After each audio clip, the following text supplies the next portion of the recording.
मुकेश जी भाकर।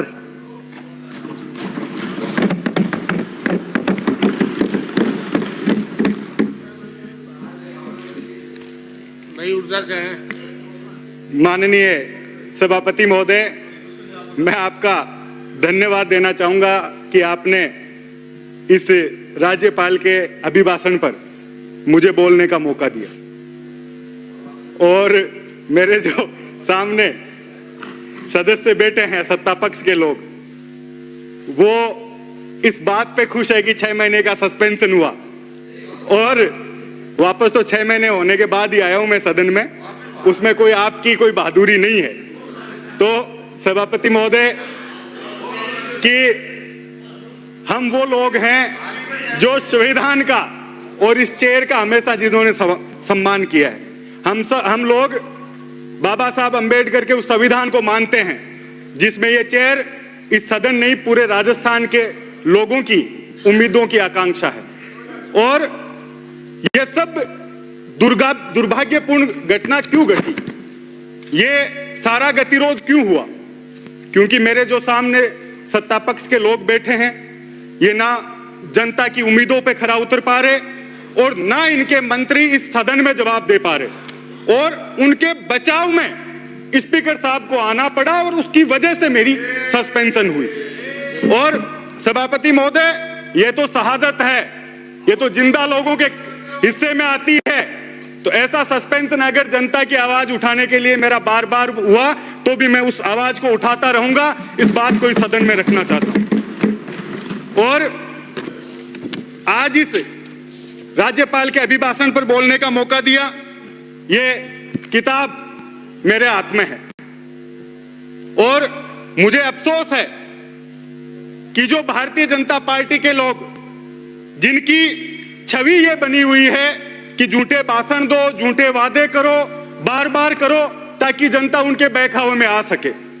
और मुझे अफसोस है कि राज्यपाल महोदय से इतना झूठ 2 घंटे में बुलवाया इन लोगों ने, ये किताब हाथ में देकर, जो राजस्थान की जनता के धरातल पर जिसका कोई लेना देना नहीं। पहला बजट इससे पहले आया, वो अभी तक जमीन पर एक भी क्रियान्वयन उस बजट का नहीं हुआ। दूसरा बजट भारतीय जनता पार्टी लेकर आ रही है। और राज्यपाल महोदय को आज से पहले हमने देखा कि यह संवैधानिक पद है और यहां बैठा व्यक्ति राजस्थान की जनता की, दोनों पार्टियों की पक्ष विपक्ष की बात यहां करता है, लेकिन राज्यपाल महोदय से ऐसे भाषण दिलाया जैसे भारतीय जनता पार्टी के वो कार्यकर्ता के तौर पर यहां बोल रहे हैं। आदरणीय सभापति महोदय, केंद्र का दूसरा बजट अभी थोड़े दिन पहले आया और हमने देखा कि फिर राजस्थान का नाम उस बजट में कहीं भी नहीं था और कहीं भी कोई घोषणा उस बजट में केंद्र के में राजस्थान के लोगों के लिए नहीं हुई। और मैंने एक अखबार में पढ़ा कि जो वित्त मंत्री निर्मला सीतारमण जी हैं, वो जिस स्टेट की, जिस राज्य की साड़ी पहनकर बजट पढ़ती है, उस राज्य को सबसे ज्यादा घोषणाएं होती है। पहले उन्हें आंध्रा की पहनी, कभी बिहार की पहनी और इस तरीके से बंगाल की साड़ी पहनी और उसी राज्य को वो बजट दे दिया गया।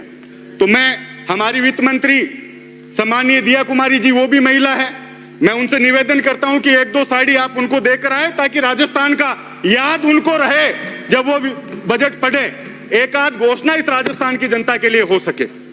माननीय सभापति महोदय, आज मेरे से पूर्व वक्ता कह रहे थे, भारतीय जनता पार्टी के जो माननीय सदस्य हैं, वो बोले कि आप, हमने काम किया उसकी तो आप प्रशंसा करो। मैं आपके माध्यम से कहना चाहता हूं सभापति महोदय कि जब हम छोटे थे तब से सुनते थे कि इस राजस्थान में भारतीय जनता पार्टी को सींचने वाले लोग किरोड़ी लाल मीणा जी, वसुंधरा राजे जी, देवी सिंह बाठी जी, ये लोग इस भारतीय जनता पार्टी को सींचने वाले लोग हैं। ये हमारे मुंह से प्रशंसा करवाना चाह रहे हैं, लेकिन वो दिग्गज इन लोगों की खिलाफत कर रहे हैं, सड़क पर उतरे हुए हैं, उसका जवाब इनको देना चाहिए। वो लोग अपनी बात रखो, समय जा रहा है। समय की बात कर रहा हूं, 10 मिनट ही बोलूंगा, बस यही दिक्कत है।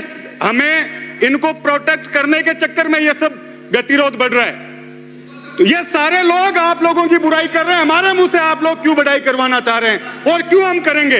राजस्थान की जनता देख रही है आज सभापति महोदय, किसी भी राज्य सरकार या पुराने टाइम शासक होते थे या केंद्र की सरकार है, वो अपने लोगों को ग्राउंड पर भेजती है कि आप जाकर देखो कि हमारे प्रति लोगों की क्या राय है, क्या परसेप्शन बन रहा है। यहाँ कुछ मंत्री बैठे हैं मुख्यमंत्री जी के प्रति जिनका विशेष लगाव है, उनसे मैं उनको कहना चाहूंगा कि आप जाकर ग्राउंड पर देखो। लोगों ने बहुत उम्मीद की थी कि जब सरकार बनी तो पूरे राजस्थान में paper leak, ERCP, SOG, anti gangster task, इस तरीके के वादे भारतीय जनता पार्टी के लोगों द्वारा किए गए।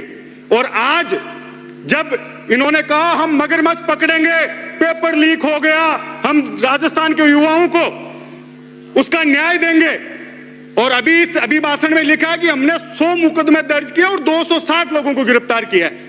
लेकिन अब तक सभापति महोदय, जो लोग मगरमच्छ पकड़ने की बात कर रहे थे, जो मछलियां पकड़ी वो भी इनकी जाल से बाहर निकल गई, वो सारे जाके सब इंस्पेक्टरों की सबकी उनकी जमानत हो गई। ऐसा ही भर्ती परीक्षा रद्द करने को लेकर कभी क्या बयान आता है, कभी क्या बयान आता है। आज भी वो राजस्थान का युवा कह रहा है कि इन भजनलाल जी से तो पार पड़ने वाली नहीं है, ये तो सिर्फ भाषण दे सकते हैं। तो आपके मुख्यमंत्री की और आप लोगों की जो बची हुई छवि लोगों में बच सके, उसमें आप लोग कम से कम ऐसे कठोर कदम उठाओ ताकि राजस्थान की जनता कहे, युवा कहे कि जो वादे भारतीय जनता पार्टी लोगों से करके आई थी उस पर कुछ काम कर रही है।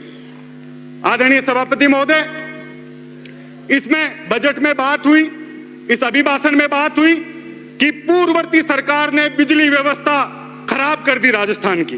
अब आप लोगों की सरकार है, छत्तीसगढ़ में आप लोगों की सरकार है, केंद्र में आप लोगों की सरकार है, कोयला आप कहीं से भी ला सकते हैं, और सोलर, जो सौर ऊर्जा की बार बार आप बात कर रहे हैं। सभापति महोदय, जाके धरातल पर देखो, यह स्थिति है सर्दी के समय भी किसानों को गांवों में, और मुझे लगता है कि आपकी डिक्शनरी में सिर्फ शहर और उद्योग है जिनको बिजली दे सकते हो, तो बात अलग है। बाकी गांवों में किसानों की, लोगों की यह स्थिति है, समय पर बिजली आ नहीं रही, वोल्टेज नहीं आ रहे, और बचे हुए में जो कर्मचारी और अधिकारी हैं वो लोग उनकी कटौती करके किसानों को परेशान कर रहे हैं। आज सौर ऊर्जा के जो आप लोग बड़ी लाइनें बिछा रहे हैं, हमारे समय भी चालू हुई, कोई भी तरीके की उनके लिए आप लोगों ने, सरकार ने मुआवजे की व्यवस्था नहीं की।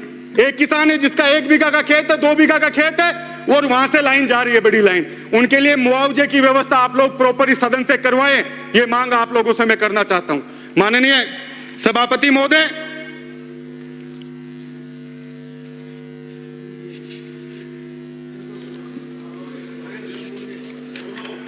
माननीय सभापति महोदय, मैंने जैसा कहा और मेरे पूर्व वक्ताओं ने भी कहा, सरकार की स्थिति और मुख्यमंत्री जी की जो छवि लोगों में बन रही है, उसको अगर आप लोग बचाना चाहते हैं, आप लोगों ने सबसे पहले मुस्लिम समुदाय को टारगेट किया, फिर एससी समुदाय को टारगेट किया, और मैं इस सदन में बड़ी जिम्मेदारी के साथ कह रहा हूं कि आप लोगों ने जिस तरीके से जाट समाज को शेखावटी और मारवाड़ में टारगेट किया है, वो आप लोगों को, जनता आप लोगों को जवाब देगी। जिस तरीके से जाट समाज के कर्मचारियों को आप लोग जाति और धर्म नाम देखकर जिस तरीके से ट्रांसफर कर रहे हैं, अभी माननीय सदस्य बोल रहे थे हम घर के पास लाए, कितने लोग हर विधानसभा में 100 से 200 लोगों को आप लोगों ने ट्रांसफर किया है, और उनकी कोई वजह नहीं थी। सभापति महोदय, पहले ट्रांसफर पोस्टिंग्स होती थी कि 2, 3, 5, 7 जो विधायक का नजदीक है, जो पार्टी की विचारधारा से ज्यादा बंदा, उनके ट्रांसफर कर दो, एक संदेश होता था। लेकिन आपने तो बाबू, लाइनमैन, चपरासी और जो लोग जिनका प्रोबेशन पूरा नहीं हुआ, उन लोगों के भी ट्रांसफर आप लोगों ने कर दिए। अभी जो मंत्री यहाँ बैठे हैं, मैं उनसे कहना चाहूंगा कि आप लोगों को यहाँ मंत्री इसलिए बनाया कि आप उस समाज का प्रतिनिधित्व कर रहे हैं। आप ये बात कहिए मुख्यमंत्री जी को कि आप किसी के प्रति दुर्भावना से आप ट्रांसफर ना करें, ये बात आप लोगों को पहुंचानी होगी। माननीय, आप जाके लिस्ट देखिए, आप माननीय मंत्री मेरे जिले के प्रभारी मंत्री हैं, आप जाके स्थिति देखिए प्रत्येक विधानसभा में किस तरीके से आप लोग दुर्भावना से उन लोगों को प्रताड़ित कर रहे हैं। कौन कर्मचारी अधिकारी चुनाव जिता देगा, लेकिन आप लोग उन पे अपनी दुर्भावना निकालने का काम कर रहे हैं, और मैं समझ सकता हूं ये सही भी हो सकता है। आप जाके देखो, आपने विधानसभाएं थाने तहसील कचहरी सब लोग ठेके पे दे दिए लोगों को। जाके देखिए आप लोगों की छवि, गांव में घुसने नहीं देगी जनता। जिस तरीके से लोकसभा में आप लोगों की अस्त्र हुआ, वो अस्त्र दोबारा होगा आप लोगों का। आपको इस बात को ध्यान रखना होगा। अभी की चिंता ना करें, अभी खींवसर और झुंझुनू में दिया है आशीर्वाद लोगों ने। मुख्यमंत्री जी का नाम ले रहे हैं सर, झुंझुनू में आशीर्वाद दिया है जनता ने। नहीं कर सकते। खींवसर झुंझुनू में आशीर्वाद दिया है जनता ने। खींवसर झुंझुनू में आशीर्वाद दिया है जनता ने। विधानसभा है, कोई सलाह नहीं कर सकते। जाति का परिसर मुख्यमंत्री नहीं होती, कर्मचारी की कोई गलती नहीं होती। अधिकारी बोलना चाह रहे हैं, संरक्षण दे। ये मुख्यमंत्री जी का नाम किस लिए इंगित कर रहे हैं? अन्य सभापति महोदय, मुख्यमंत्री जी का नाम गलत इंगित कर रहे हैं। ये जातिगत जहर घोलने का काम बता रहे हैं। जिस तरीके से अंकित नहीं होगा, अंकित नहीं होगा।